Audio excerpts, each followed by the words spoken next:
All right, welcome back to B2B Growth. I'm Erik Kostelnik, founder and CEO of Postal.io and your host for today's episode. Today is our first of 3 segments in Postal's Neuromarketing Series here on B2B Growth. In this episode, we start the series off by helping you understand what neuromarketing is and why you should care. Helping me navigate this conversation today, I'm thrilled to be joined by Dr. Michael Platt, who's an endowed professor of neuroscience, psychology, and marketing at the University of Pennsylvania. And Dr. Platt's been featured in work in the New York Times, Washington Post, Wall Street Journal, Newsweek, National Geographic, as well as a bunch of different television stations and shows. Dr. Platt, how are you doing today? I'm great. It's great to be here. It's a beautiful sunny day in Philadelphia where it's always sunny. That's awesome. Go Eagles. Big Eagles. Yeah, cool. All right, let's get into it here. Why don't you tell the listeners a little bit about your background and what got you into the field of neuromarketing? Yeah, so I think my background is pretty unusual. In fact, I don't have any paper credentials in any of the fields or departments in which I'm currently employed. So, my undergraduate degree was in anthropology. And the reason I ended up in anthropology is because I was interested in human nature. So basically what makes us tick, what makes some people tick similarly to others or differently from others, and what makes us tick in ways that sometimes are similar and sometimes different to the way that animals tick. So anthropology is kind of the broadest lens to look at human beings through from the perspective of culture and biology and history. And then my PhD was in anthropology as well, though while on that path, on that journey, I ended up moving into psychology, although my degree wasn't formally in psychology. So I was working on trying to understand basically how do monkeys think, and how do they think about the things in their environment, and how do they find their way back to food. By the time I was finished with my thesis, I realized what I really wanted to understand was how all this happens in the brain. And so then I did a postdoctoral fellowship at NYU in neuroscience. And that's where, when I was working with my mentor, Paul Glimcher, we started cooking up a lot of the early work in neuroeconomics, basically taking the simplest formal axioms of economics and putting those into experimental designs where we could try to identify the ways in which the brain might encode simple things like value or risk, and then that was kind of part of the foundations of the field of neuroeconomics, which was a presaged neuromarketing. So the goals of neuroeconomics were basically to take the mathematical formalisms of economics and the approaches of behavioral economics and experimental psychology and marry those to neuroscience techniques that allow you to look under the hood in the brain. And the goal was to find out how we make decisions. And so it was really about basic understanding on the one hand, and also to some degree that trying to validate economic models, which postulate a lot of things like, oh, there's this thing called utility that lives in your head, and it behaves like a common currency that allows us to weigh apples and oranges and things like that. Neuromarketing comes along a little bit later because it's basically saying, well, now that we have some understanding of what drives decision making, can we use some of these same tools in a very applied way to understand, say, consumer decision making, and in so doing, develop some ROIs, some lift by taking that data and that knowledge, right, and using that to do better advertising, for example, or to whatever. So that's kind of the pathway. I mean, my actual faculty positions, I started out at Duke in the neurobiology department as an assistant professor 20 years ago, teaching medical students, doing basic science. And then along the way, well, I spent 15 years at Duke, which were wonderful. But my colleague Scott Hutel and I started the Center for Neuroeconomic Studies at Duke, which was one of the first 2 or 3 in the country or the world. Yep.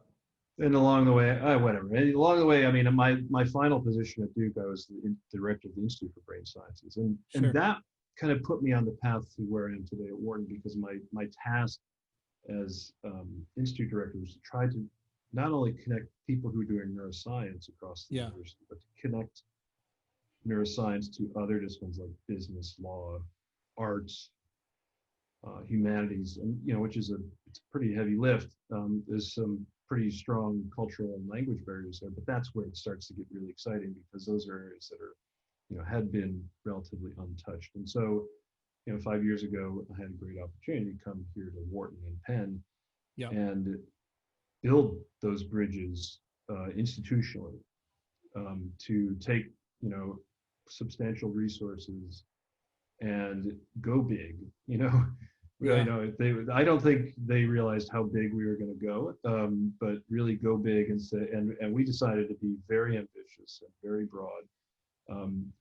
What we're doing at Wharton, which we call the Wharton Neuroscience Initiative, which is now part of the analytics at Wharton. So it's all of the science and data side of And business. is this in the business school? That's squarely in the business school, Yeah. although we partner directly with folks all across campus, from med school to arts and sciences, psychology, computer science, engineering, especially. Interesting. And we've created this this community where you don't have to say you're in marketing or say you're in management. Yeah. I think some of the biggest bang for the buck that we're going to get is in management. You don't have to become a neuroscientist. We can partner you with folks on campus, so that you can bring your respective expertise together to apply to a problem. And that's what we do with our educational mission too, where we have a curriculum for undergraduates and MBAs. We have a minor under development for undergraduates in basically applied neuroscience for business, and one probably a major on the way for MBAs as well. More than 500 students in our student society, which is homegrown. So it's really incredible how much interest there. It was latent. Students were trying to kind of build their skill sets on their own, picking from here and there, psychology, a little, consumer behavior, a little, econ, whatever. And now we have organized this all, and then we provide a lot of new content. And we're literally minting students who, over the last 4 years, who've gone off to work for Nielsen, or they've gone off to work for, Google, Facebook, to essentially do neuromarketing, do consumer psychology. So what's really interesting, cool. In speaking with some of your colleagues, they brought up some of the differences and similarities between the technology push and AI, right? So understanding how can computers essentially understand our behaviors and then recommend the ways that we can influence people within the business and the marketing world, versus actually understanding the human brain and what is already inherently built inside of your brain, and then influencing people through their unconscious behavior.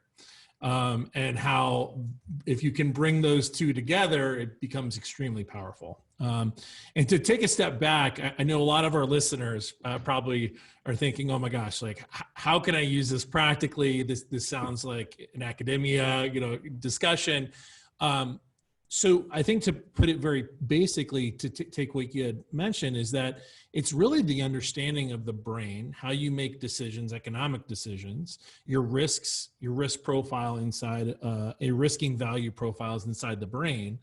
And then if that's neuroeconomics and understanding how you make those decisions subconsciously, then neuromarketing is really taking all of that data that you've mapped essentially within your brain, and how do you create an opportunity for brands to leverage that already existing data that's in your brain, or just the natural behavior of someone. Is that a fair? I think that's a pretty fair characterization. It's neuromarketing, I think, is important and can be powerful for several reasons. One, which is, I think, the easiest to grasp, is it can provide a scientific foundation for choosing one way of doing something versus another. Right. Let's just say there's two theories in marketing about how people respond to brands, and you don't know which one is right. So you can go to the neuroscience and say, oh, it turns out if you look under the hood, you scan somebody's brain, it turns out it's this and not that. So that can help you to make a more educated choice, and I think it helps to validate the application of resources. Putting money into one thing versus another, easier to embrace if you say, well, this is the way it works in the brain, so why wouldn't wouldn't you take that approach? You can't fake the brain, right? That's right. And the second is one where you want to go a step further, which is to say, well, we can actually acquire some data to, new data to help us understand, say, the impact of this brand strategy on our customers, right? Or to develop a different metric that is not based on self-report, which is the standard way of testing things. Is in marketing, is just ask people questions. What were you thinking about? What made you buy this? How much did you like it? Et cetera. Often, what people say and what their brains tell us is quite different. Interesting. So, what percentage of the time does that happen to where, you're doing a user testing and they're saying one thing, but they're thinking another? Is that like, are we talking 50%, or, I mean, what? I think we don't know yet, because of course it's so very much context dependent, and sure, there are different market segments, I think, that they're really that are really different. They reflect real differences in the way people's brains work. But I'll give you an example of one in the study that we recently completed, and the paper's under review. And so this was a study that was aimed at kind of testing part of the notion that which is very common in brand strategy, which is that people kind of think about brands using the same hardware in their heads that they use to think about people. Like, we humanize brands. So we give them personality traits. We say it's a sexy brand, a creative brand, et cetera. We develop relationships with brands, love, hate. And we decided to take that one step further and to say, well, if we really do develop these relationships with brands that are essentially piggybacking on hardware that already evolved to support the way that we relate to other people, and there's our hardwired circuit in our brains that just does that, okay? Then we ought to be able to see responses in the brain that look a lot like the empathy and the emotional attachments that we have with our loved ones.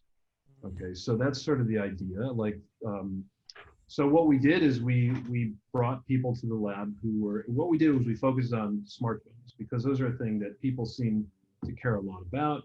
They always have it on them. They spend a lot of money on it. They're constantly upgrading. It's an extension of them. Extension of themselves. And we focused on the two biggest players in the US market, which are Apple and Samsung. So we got obligate, Apple users, they only use Apple products. We got Samsung users who don't use Apple products. We brought them to the lab. And we scanned their brains while they were reading information about things that were happening to either their smartphone brand or the other one. They would say something like Apple profits soared, or a Samsung battery blew up on a plane, or Steve Jobs died, or whatever. So it's sort of good and bad news, with the prediction that if you're an Apple iPhone user and you really relate to Apple as if it's a member of your family, you'd see what we call brain empathy. You'd see responses in reward-related areas when something good happened to Apple. You see responses in pain-related areas when you see something bad happen to Apple, which is exactly what you'd see, say, if your child, if you saw your child in pain, or your spouse. And so we ran this experiment. First of all, I have to say that all the Apple users expressed verbally empathy for Apple. Like, they said, I felt good, that you rated, they rated feeling very good for good news about Apple, feeling very bad for bad news about Apple, and not so much so for Samsung, which is what you'd expect. Samsung users was kind of interesting. They expressed empathy for Samsung. I feel good. Good news about Samsung. Excuse me. Bad news about Samsung. They also evidenced a little reverse empathy for Apple, which is important to this story. Like they said, they felt a little bit good when they heard bad news about Apple. They felt a little bit bad when they heard good news about Apple, which is important for the story because, okay, so here's their, both groups of customers expressed empathy for their own brand. Yeah. Okay, saying they really feel something for their brand. So we scanned their brains, and what we find? Well, we found exactly that in Apple customers' brains. So, boom, reward centers are active when there's good news about Apple, and boom, pain centers are active when there's bad news about Apple. Nothing for Samsung. What happened when we look at Samsung? Good news about Samsung. Nothing. Bad news about Samsung. Nothing. So there was, even though they said they felt something, and I don't know whether they thought they felt it and they didn't really, or they were overstating it because they were being asked, right? And that's a big thing that we know of in psychology, is that people respond to the demands of the experimenter if they think they're being asked a question for a reason. I don't want to look like an idiot. Like, I think I'm supposed to feel something for my brand. So their brains showed absolutely no response to Samsung. The only thing they showed was evidence of this reverse empathy for Apple. So you see a little bit of like reward activity for bad news about Apple, and a little bit really interesting pain activity for good news about Apple. And we went further with this, which to look at some of the kind of social brain network circuitry that's involved. And basically, Apple users' brains just, their social brain network is lit up when thinking about Apple at all. So it's kind of like a member of their family. That's exactly what you'd expect, and it's very self-relevant. And when you see any of that in Samsung. So what's the take-home message? A take-home message is that the things that Apple has been doing for the last 25 years or longer, which is to really humanize Apple and to build a connection with the customers, right? Where they do everything through Apple. The Apple Store is this one-stop shopping community experience. All the people who work there wear the same shirts, literally, which, the same colored shirts, which we know helps to build a sense of community. Those things have really, really worked. And whatever Samsung has or has not done has not built this strong sense of like community, like I'm part of the Samsung tribe. So this is extremely interesting when it comes to the B2B world. And so a lot of times, the research that we've seen in neuromarketing is really focused on the B2C. Candidly, those companies generally have a tremendous amount of funds to analyze people's brains to see what the reactions are. Most of the academic research is going towards these brands because it's brands that everybody knows. But to actually take a look at how you can take this data and take this research and put it towards your own B2B marketing strategy, which are our listeners today. What I've found is that you have user testing that is very important in product development. And whenever you're building something in the business to business world, specifically hardware, software, things that the businesses use to get their jobs done and be more productive, you have this testing that you go through. And a lot of that testing is testing messaging, testing workflows, UIs, kind of all the things that go into that product. And then marketing a lot of times will not test messaging. It'll test messaging internally, but it might do some A/B testing of messaging out externally to see what converts more effectively. But very rarely do I see companies taking it to the next level of saying, okay, like how do I build this brand and how do I provide content for customers to have as much empathy for me as they do their family? And that's a very interesting concept when it comes to B2B marketing. You're a business, your businesses generally buy businesses, right? So you have like assets that are transferring in the sales process. But salespeople, good salespeople, who are an extension of marketing, generally can develop empathy because they have a human connection, right, with people. So B2B marketing can always, I honestly think that the best B2B marketing and sales companies they have incredible content that helps the salespeople become empathetic and actually help their customers create relationships that are trusting, that are transparent, that are lasting, that have empathy, and ultimately that provide value, right? So I think there's a lot of information that's out there that can be provided to these B2B marketers that has been done on the B2C. But I'd love to get your thoughts on kind of what you've picked up within your research. I'm sure you understand kind of how the B2B sales and marketing workflows, but what are some practical applications that B2B marketers can use in neuromarketing if they don't have access to a lab, right? They can't test their subjects and their folks that they're doing these messages. Tell me a little bit about how they actually can use neuromarketing themselves. Well, here's the other thing about neuromarketing. So it is a very young discipline, a very young field. Maybe it's been around a decade, but not really seriously. So really just in the last 3-4 years. 15 years. Wow. Yeah, I mean, and I don't think anybody really believed a lot of it until the past few years where it had really gotten refined and is that because of the scientific mapping? Was it the access to scientific mapping and the centers? I think it took a lot. There's just a lot of there's a number of things. And there's just a lot of research that had to be done and a lot of refinement in terms of the technologies. And then secondarily, developing better algorithms for relating the data that you do acquire to something that is of interest, from the marketing perspective. So, for example, and I think you'll probably hear this from some of the folks who you'll interview in a couple of podcasts from now. But to show that if I take a small group, essentially a focus group into the lab, so I'm not going to spend a lot of money, I'm going to gather some data on them. Maybe that's brain scans, which is a little bit expensive, but you can even use EEG and heart rate, things like that. And to show that I can take that and with a sophisticated algorithm, I can actually predict the behavior of millions of people, the purchasing behavior of millions of people. Okay, that's powerful, right? I can take 24 people in the lab and I can forecast what sales are going to be. I can forecast what viewership is going to be for television shows. We're talking 100,000 millions of people.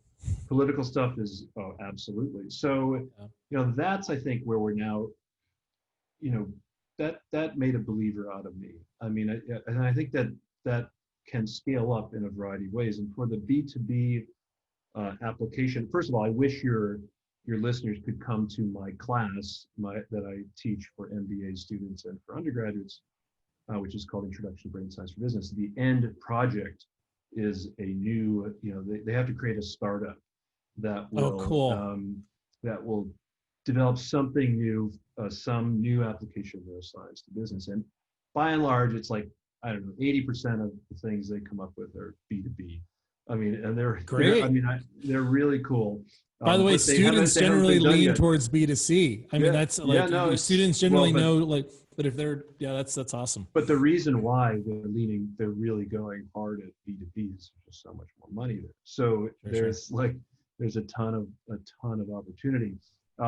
One of the creative projects that I worked on with an MBA student, which leverages a study we did with brain imaging, but doesn't require brain imaging. So now this is sort of a practical implication. So this was a study where the brain imaging side of things, we developed a way to scan people's brains while they were seeing, say, different brands of a particular product category, like cars. You'd see different car brands, Ford, BMW, et cetera.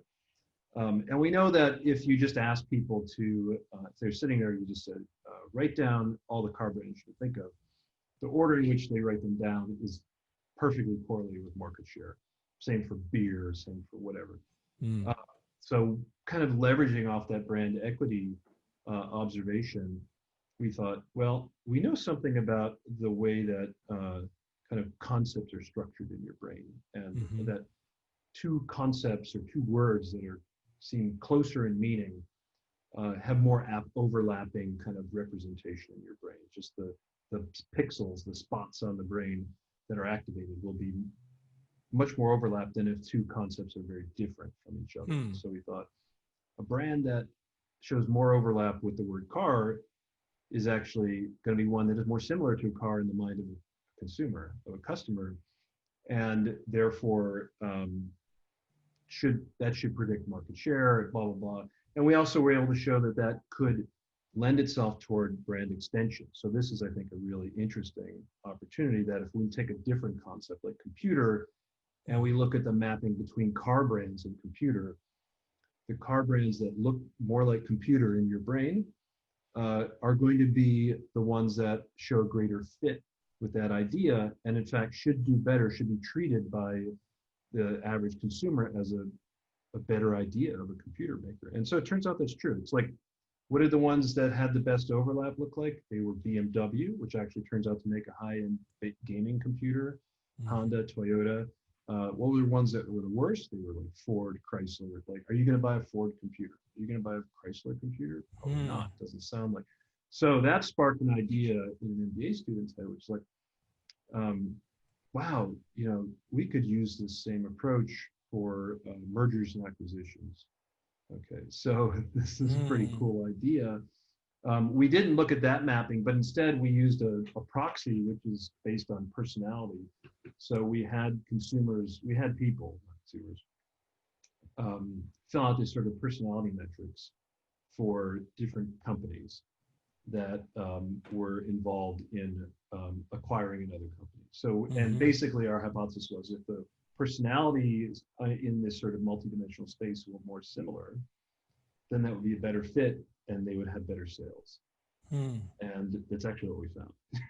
It's like, so think about how much money is involved in a merger, right? And you've got failed mergers, you've got some that are successful.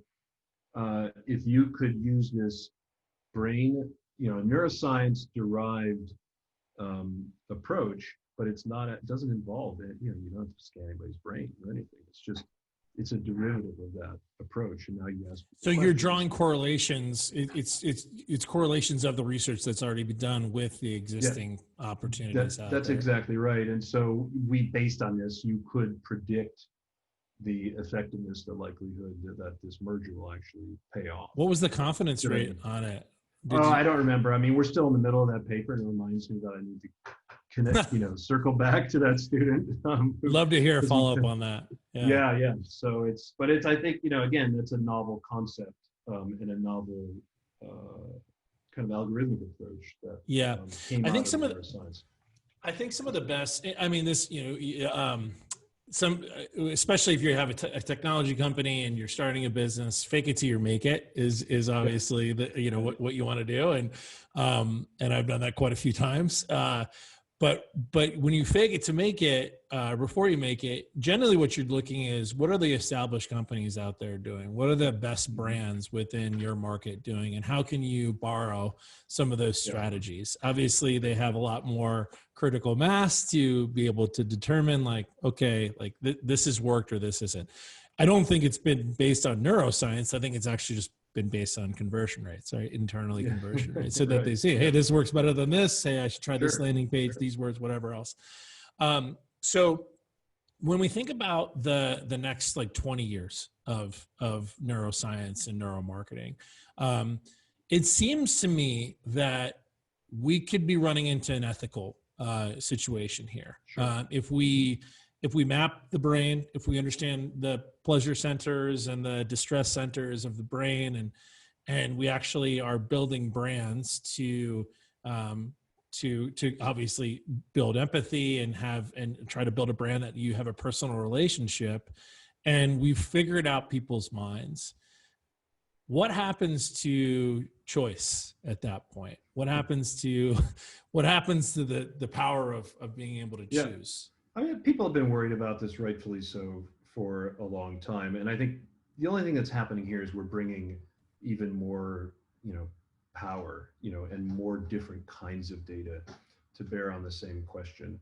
I mean, it's something that we're very actively engaged in, the sort of ethical, legal, and societal implications of applying neuroscience in business. In fact, our very first summit that we have, a yearly summit for Wharton Neuroscience, was on that very topic.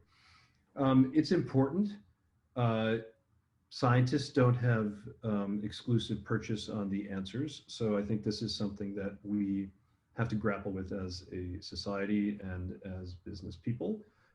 We saw the fallout, right, with Facebook and Cambridge Analytica 4 years ago, because at least some of the principles that had been articulated in biomedicine and also advertising by the Advertising Research Foundation, that, at least consent is super important, right? Sure. Consent. There needs to be security for their data and their identity. Those things are really, really critical. But the one that you brought up, which is choice, which is autonomy and agency, we can't take that away. I don't think we're going to be in a position where that's, even if we maximized everything, there's still so much noise in the system that you can, even under the most controlled conditions, you can get statistical deviations from optimal decisions, et cetera. So I think that there's enough play and enough noise in the system that it's not just going to completely remove people's agency in terms of choice. The other is that, if you're worrying about, like, we're just going to be able to put our finger on the buy button in the brain and just push it really hard. Yeah. That, Amazon does a good job with that, by the way. They might, that part may work, but we also have a really, really powerful circuit in our brains that allows us to learn from experience and learn from mistakes. And if you buy something and you hate the product or it sucks, presumably you're not going to buy it again, unless that's, or not tell your friends, or tell your friends, right? not to unless buy. It's not. Yeah. So I mean, I think that it's one side of the equation is to acquire customers, right? Yeah. But to hold on to them and building empathy and loyalty is really important for all of that, all else being equal. But if your product is terrible, you're not going to. We're still cognitive creatures, right? We still understand, like, oh yeah, this is not working for me. I'm going to choose out of this. So that's really interesting, and I'm sure we could absolutely go down the route of the customer acquisition marketing strategy and the customer retention strategy, and the ability to influence the NPS of your customers, and how are they reacting to your brand, the product itself, and then are they telling more people about it, which is obviously the kind of the golden goose of B2B marketing. It's like, hey, how do I make that happen? So that's really interesting. Well, I'd love to wrap it up with a couple of questions here. We're at Postal, we're an offline engagement system, and we help marketers and salespeople, engage with folks in the offline world. We know the last 20 years have been spent in digital marketing, and part of my intention to start this business was something that had to do with neuromarketing. I believe that the brands that I was interacting with in the B2C world, so the stuff that I was being sent or the interactions I had in a retail environment, whether it be tactile or smell, that I was being influenced in the brain of, this is, I want this, right? How do I get? And so I was very interested in building an offline tactile experience that could scale, and building technology around solving that big problem. I'd love to get your thoughts on how people engage to different messages in the brain from a digital standpoint to a tactical standpoint, and where you've seen the differences or comparisons within those two experiences. I'm a little bit confused. So basically, like seeing something on a screen, seeing something in a screen versus tactile, something they're holding. Yeah. So there hasn't been a lot of work done on that, quite frankly. Okay. Part of the reason why, I think, is that for a lot of people, neuromarketing is synonymous with brain imaging, and brain imaging does not since you got to lie down in an MRI machine, it lends itself pretty well to putting a screen in front of your face so you can see something digital, but it's not great for moving around, for interacting with something in a kind of normal fashion. Yeah. I mean, I think that's going to change because many of us in neuromarketing have moved beyond brain imaging for reasons of both cost and it just can't scale very well, and it inhibits. You can't put it on your head and walk around, a shopping mall. So we use other technologies like EEG, which measures brain waves, and then other things measuring your heartbeat and things like that, which is really great because you can do that through wearable devices now. And so you could have somebody in a real world setting interacting with tactile, to actual paper goods with with the physical layout of a store, of a retail environment. In fact, we've done some of those studies, which is, I think, and they're super interesting. But there's only one study I know of that looked at the direct comparison of digital versus paper, and this was a study done by Angelica DeMoca and her group at Temple, Fox Business School. It was a study for the Postal Service a few years ago, and that's exactly what they looked at. And they used brain imaging. I mean, it was kind of hard because you had to get people interacting with the material, but they found that actually the physical stuff, I mean, which it makes complete sense. The physical stuff, having it in your hand, right? You're activating more sensory channels. So you see it, you feel it, you hear it. If the paper rustles, right?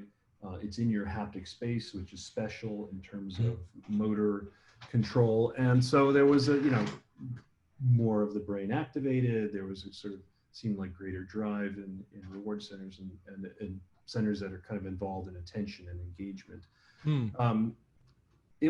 That was an initial study. It doesn't show us that definitively, like one is better than the other. Sure. And, some are, going to offer, it's all about pros and cons and how much of your spend you want to put on digital versus something else. But we found that it's to that point real quick, we found that it actually has a lot to do with messaging and timing based on where you're at within a sales cycle. So if you get like a random bottle of wine from a rep and you've never heard from this person before, it's going to be a different experience than like, oh, I've seen this brand online. They've cookied me, so I see it everywhere online. And then I get an email for introductions. I've gotten a few phone calls, and next thing you know, I'm a decision maker, and I get a nice bottle of wine with a handwritten note from a rep. Definitely. That is going to be a different experience than getting. Totally. That's very cool. I think this is an area that is really ripe for exploitation. We did a study, to get back to what we were talking about before, for a large enterprise software solution company, where we were monitoring people's brain states while they were moving through a large conference environment, and also going to keynotes and things like that. So we could get, without interrupting them, to ask them questions or mailing them a survey afterward, we get continuous readout on how engaged they were, how much they were liking what they were seeing and hearing, and whatever else was going on. Wow.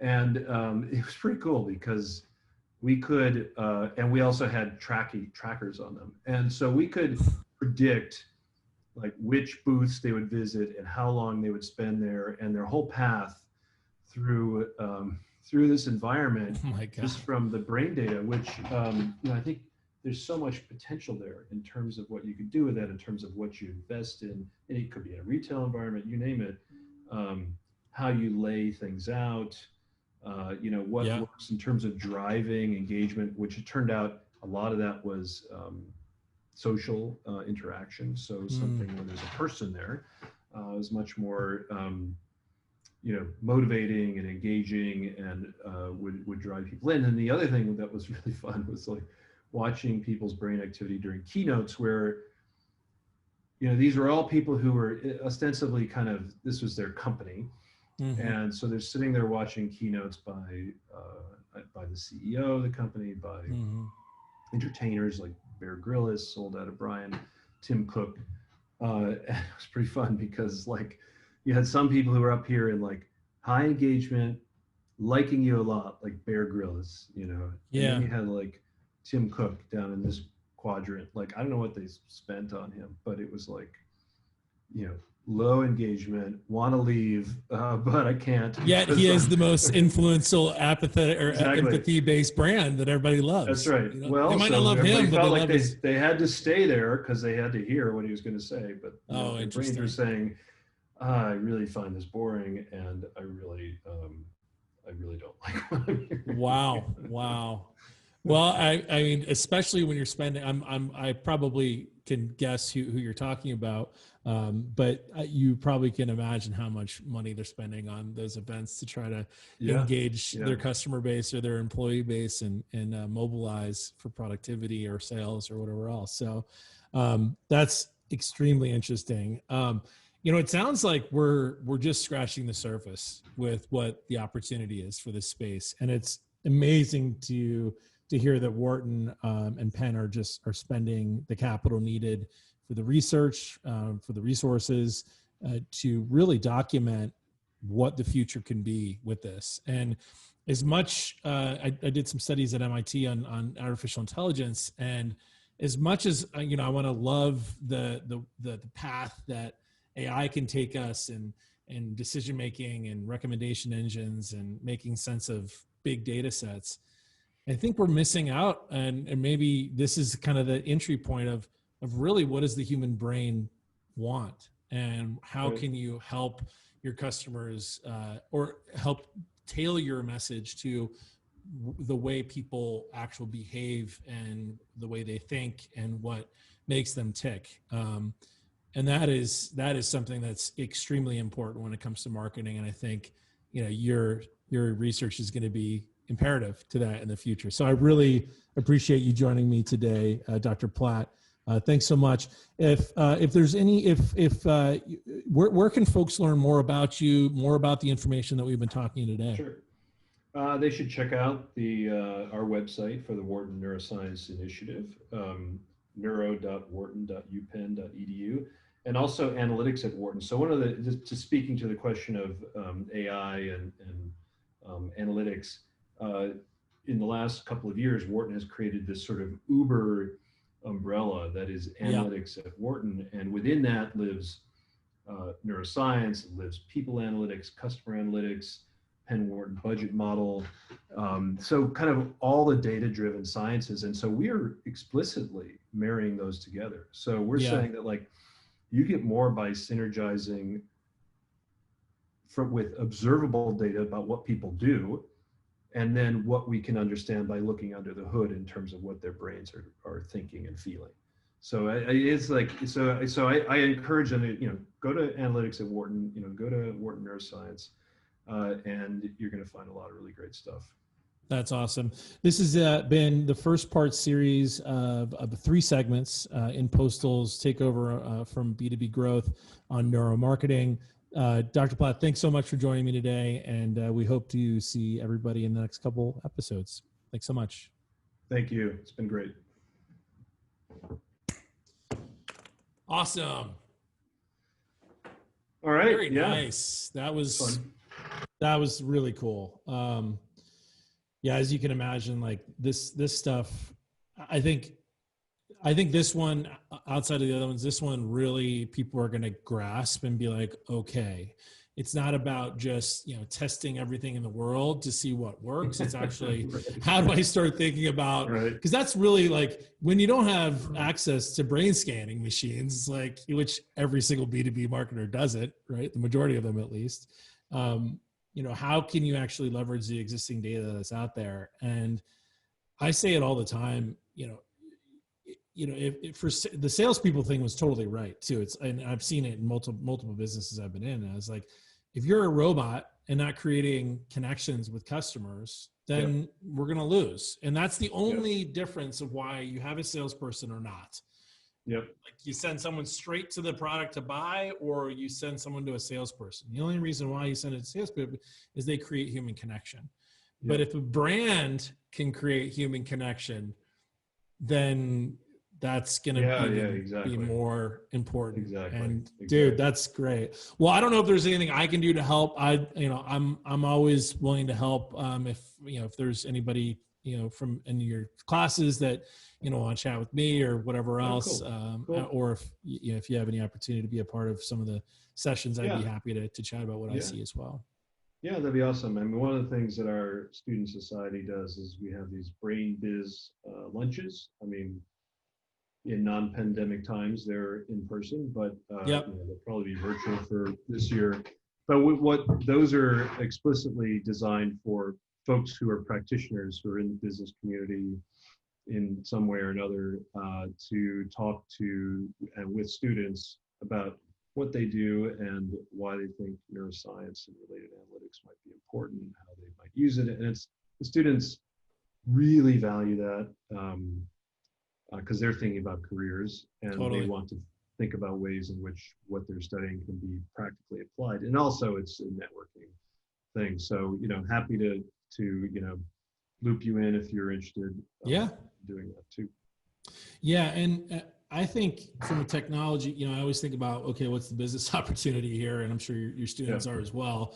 From a technology standpoint, certainly it's wide open right now, right? So there's really no tech out there solving this challenge. There's some eye mapping stuff that goes on that you can kind of derive information from. We have like heat maps and eye maps of like kind of understanding what people are looking at, what's driving them to a certain behavior. But if there are students out there that have something, that you think is pretty relevant, I'd love to talk to them. I'm an investor. I've got obviously a large network of VC community as well. I'm always looking for, to help move this piece forward, because I think the better people can become at this part, it's going to feel more relevant. It's actually going to be a better experience. We didn't get into that much, but it's like, people might use it nefariously and get you into using a shitty product. But listen, if it's a shitty product, you're not going to buy it again. But I think that the key is like, it's actually going to be a more pleasurable buying experience if you're actually being presented with. I couldn't agree more. I mean, people thought I was going to the dark side when I was moving to marketing department. Right. Yeah. And it's like when I talk to the people in the marketing department, and they're like, why wouldn't I want to help, a company get the right message in front of the right customer at the right time so they can get the right product and be happier. And it's like, you're absolutely right. And you have to wade through all this other crap out there. It's that definitely creating value for the customer and for the company. So I think that's a win-win. Accuracy is also an interesting thing. Dr. Serf said this. I wrote it down somewhere, but he had like, hey, these are the 4 things. And like, if we can have neuromarketing do these things correctly, then it'll be on par, or it'll be much better than user testing. Accuracy was the biggest key. It's right. So it's like the accuracy of understanding people's brain and how they're reacting is much more effective than user testing, hands down. So at the end of the day, like if you have access to that information and it's more accurate information, then you're just going to spend less money on going up with the wrong message. Absolutely. You're going to be spending less money on things that are actually user generated. Like you have these like G2, I don't know if you know, G2.com is like, basically G2.com is the Yelp for businesses now. So there is like, you get all your users of your technology or whatever else you're selling to go promote you on G2. And, they sell the premium subscription to businesses so they can promote their businesses better. But you can tell that the majority of that is it's just fluff. It's like, it's not real. And it's, by the way, it's totally influenced by money. And like they pay people to give recommendations. Right. You're like, if you're paying someone to give a recommendation, how valid is this going to be? And it's not going to be valid, or it very rarely is. But anyway, I'm really interested to see where this all goes, and it's awesome to have you doing the work, man. Appreciate it. Thank you. Yeah, it's been fun to be on. So awesome. Let me know when it goes live. Yeah, I will. It's probably going to be first or second week of September. So we'll shoot it over to you. Okay, cool. Awesome. Thanks, Michael. All right. Good talking to you. Bye. Okay, bye.